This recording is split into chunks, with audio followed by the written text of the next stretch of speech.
Hey guys, জানেনি গত 2 দিন আগে আইফোন 16 রিলিজ হয়ে গেছে।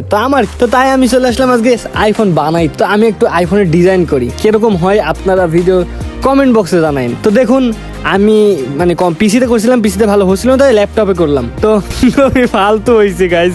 যাই হোক, যদি ভালো হয় তাহলে বলেন, আর না হলে কমেন্ট করেন। তো তারপরে আমি বাইরে চলে গেলাম। তো তারপরে অনেক তপস্যার পরে আমি অনেক চেষ্টার পরে বানালাম আইফোন 16 প্রো ম্যাক্স। পারিনি কো। তো গাইজ একটু রিভিউটাই দেখে নিন, অনেক কিছু নতুন নতুন চেঞ্জ আসছে আর অনেক দামও আসছে। তো গেমিং প্রসেসর অনেক ভালো, iPhone 18 pro processor I think. তারপরে অনেক ক্যাপচার বাটন ইউজ করছে, যাই হোক অনেক সুন্দর হয়েছে, তাতে আমার কি।